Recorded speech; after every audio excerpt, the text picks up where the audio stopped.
เริ่ม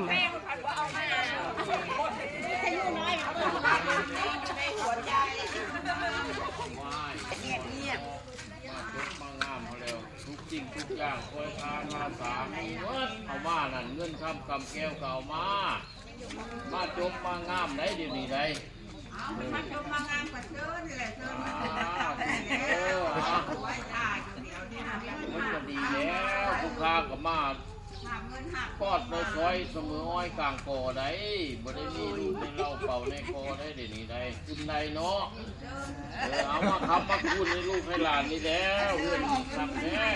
นิมนต์เจ้าค่ะ